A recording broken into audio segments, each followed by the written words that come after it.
Dios les bendiga mucho en esta hora. Estamos en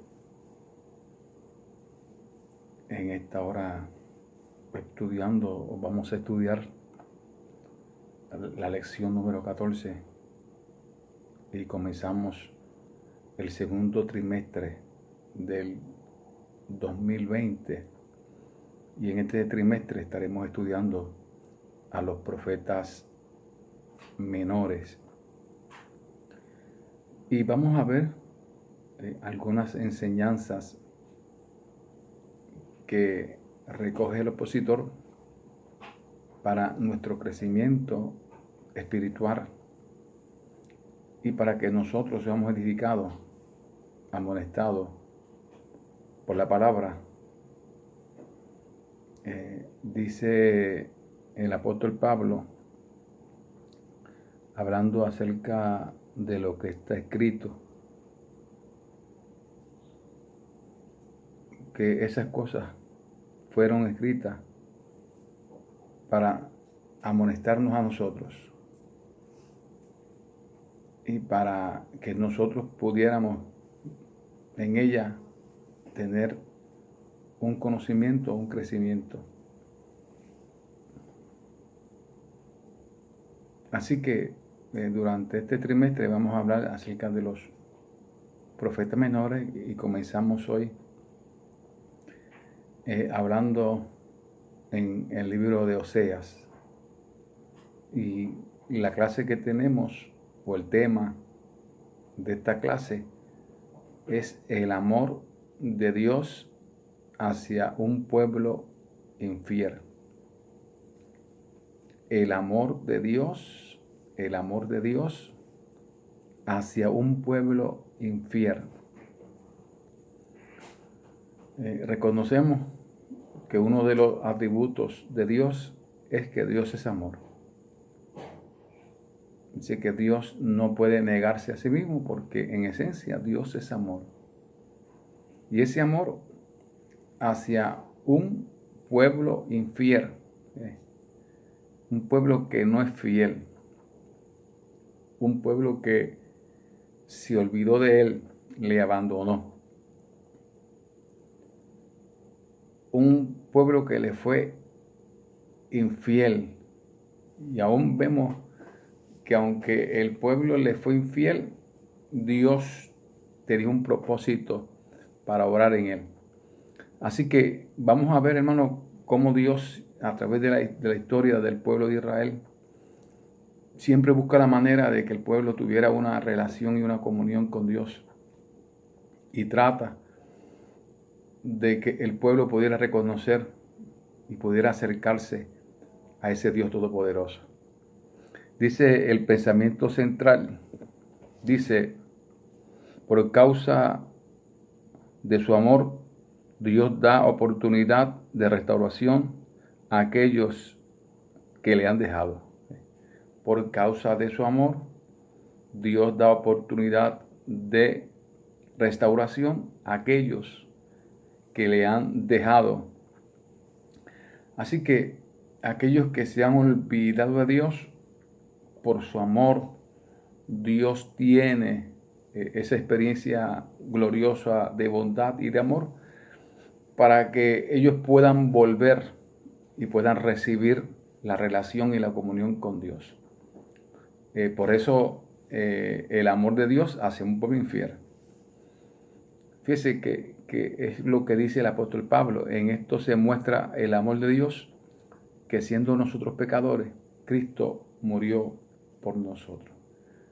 Esa forma de Dios obrar para que nosotros tengamos relación con un Dios todopoderoso y un Dios grande que se manifiesta en la vida de nosotros. Así que la clase va a girar en esa experiencia de un Dios que, aunque el pueblo le fue infiel, le dejó, adoró otros dioses, vivió lejos de Dios, vemos cómo Dios en su misericordia y en su amor busca la manera para que el hombre pueda reconocer y pueda arrepentirse y llegar a Él.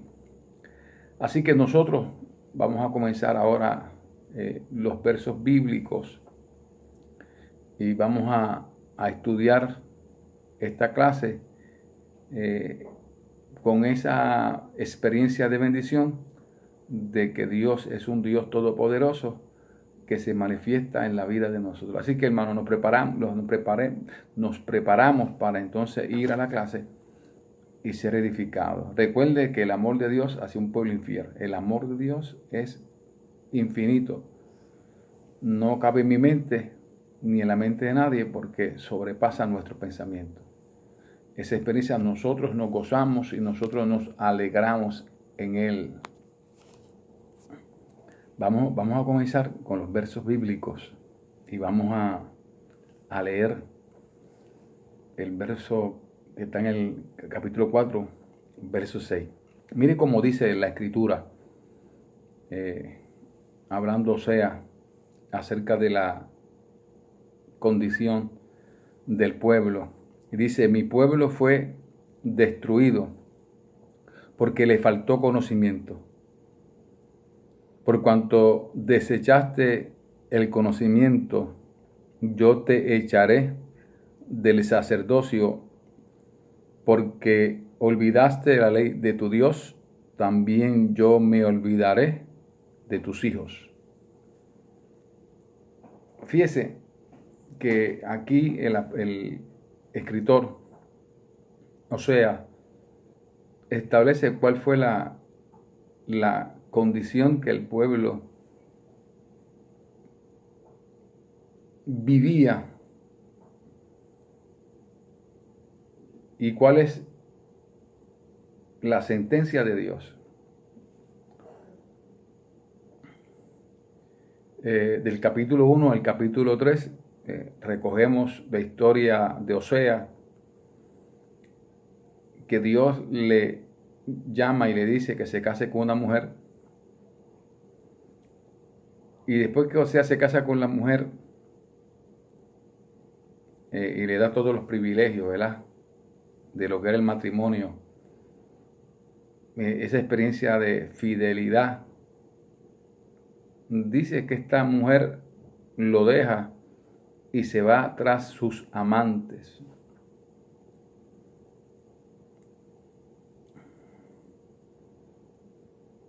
En el capítulo 3 dice que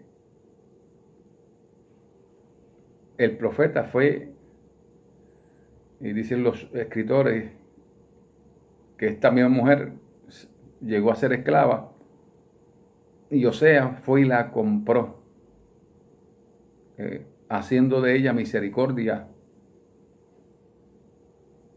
Y eso representaba la vida del pueblo de Israel, el pueblo que Dios había llamado para que le sirviera de todo corazón, le buscara, le honrara, le adorara. En el proceso se desvió y dice que a tal grado que empezó a servir y adorar a los dioses paganos, a Baal. Y esa situación de alejamiento, pues hay una consecuencia, porque Dios había establecido un pacto para con ellos. Y el pacto dependía de la obediencia y la fidelidad al Dios Todopoderoso, que tenía que servirle, honrarle, y no podía servir a otros dioses. Así que aquella experiencia es importante porque establece el juicio, ¿verdad?, que iba a acontecer sobre ellos y cómo ese juicio se iba a manifestar. Y la consecuencia de ese juicio eran que ellos no habían tenido conocimiento Y conocimiento significa comprender. Comprender. Comprender. ¿Escuchó? O entender. Mi pueblo pereció por falta de conocimiento. Y conocimiento es entender, conocer. Así que el punto que vemos aquí, que expone por qué el pueblo llegó a esa situación, es que ellos iban a ser expulsados de su posición privilegiada. Iban a ser llevados cautivos a Siria. Número 2, iban a ser destruidos. Y número 3, Dios no se iba a acordar de ellos. Esa experiencia que establece, como leímos, el capítulo que leímos, habla sobre ese punto de aquella relación, número 1, porque ellos no comprendieron, número 2, porque ellos no quisieron entender, y número 3, porque ellos se olvidaron de Dios. Dice que peor ciego es el que ve, el que no verá, el que viendo no ve. Ese es el peor ciego.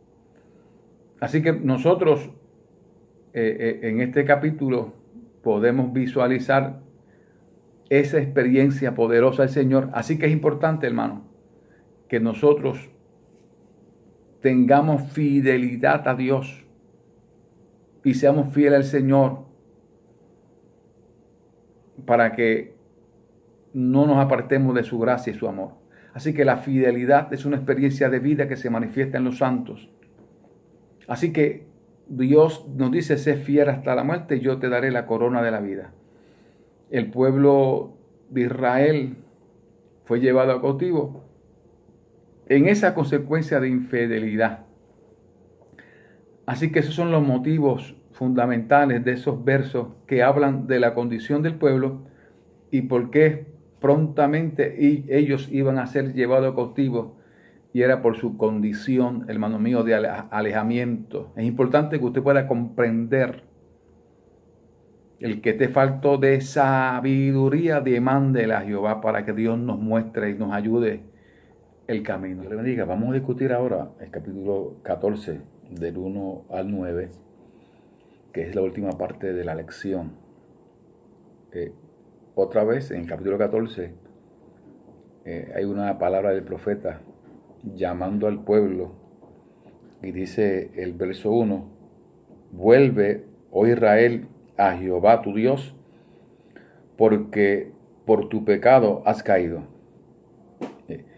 Vuelve, dijimos que es arrepentimiento. Dios está pidiendo que el pueblo se arrepintiera y que en esa experiencia de arrepentimiento volviera a Dios.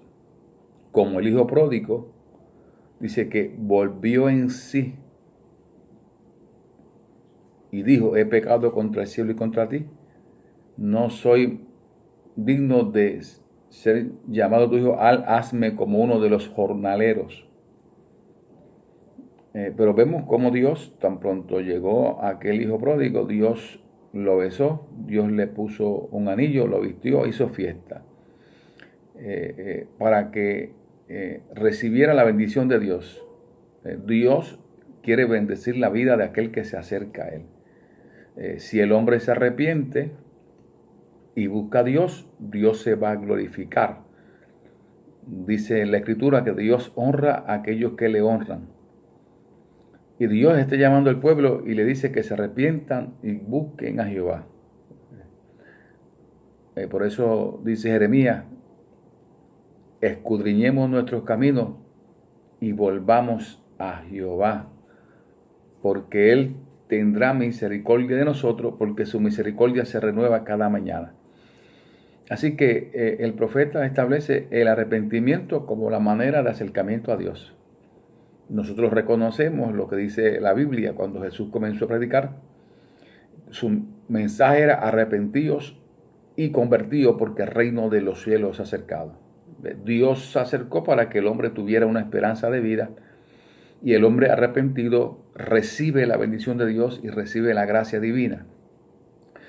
Por eso, después de decirles que se conviertan o que se vuelvan a Dios, le dice que hay una promesa para aquellos que se arrepienten. Y dice, yo sanaré su rebelión, los amaré de pura gracia, porque mi ira se apartó de ellos. Nosotros reconocemos que es un favor totalmente de Dios. O sea, dice que Dios tiene misericordia de ellos por pura gracia o por favor de Dios. Eso es lo maravilloso de Dios, hermano. Por eso dice Pablo, en esto se muestra el amor de Dios para con nosotros, que siendo pecadores, Cristo murió por nosotros. Hay un favor de Dios para nuestra vida. Dios quiere que el hombre en su infinita gracia venga a Él y reciba la salvación, no por obra, para que nadie se gloríe, sino por fe. Así que Dios está llamando al pueblo a esa experiencia y le dice que hay una bendición de perdón, de salvación. Y le dice más, le dice que Él será como rocío y florecerá como el lirio y extenderá sus raíces como el Líbano, dándole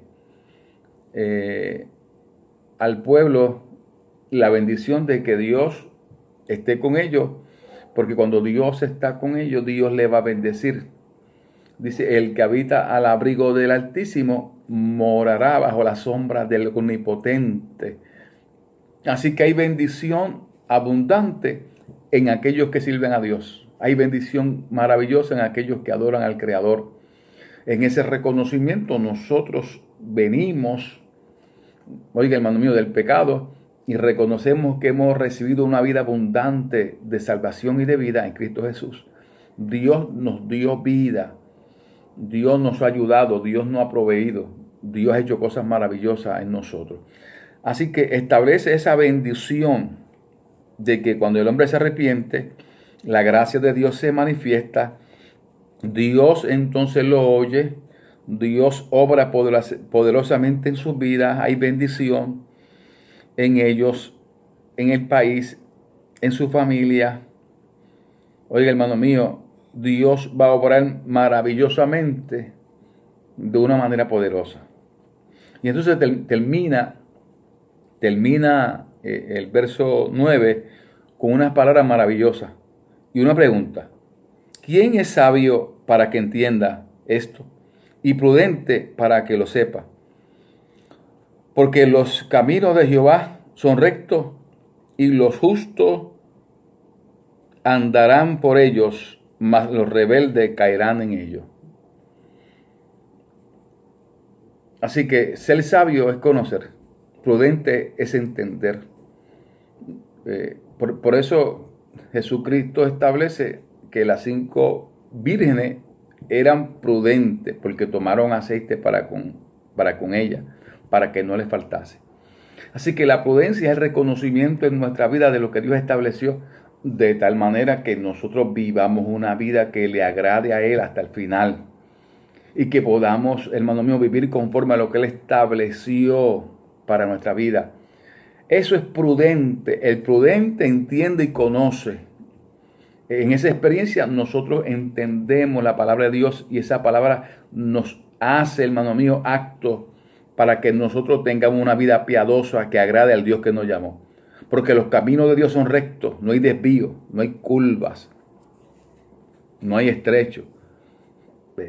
Y usted y yo vamos por ese camino sin salirnos de él. Por eso en esa experiencia de bendición nosotros podemos saber eso, de que la palabra de Dios es poderosa para ayudarnos hasta que Él venga o nosotros pasemos a la vida eterna con Cristo Jesús. Así que tú eres bueno, Dios, y grande es su nombre. Así que nos damos gracias a Dios por esta bendición y gracias a Dios porque Dios bendice nuestra vida. Usted como creyente puede regocijarse porque tiene la bendición de Dios.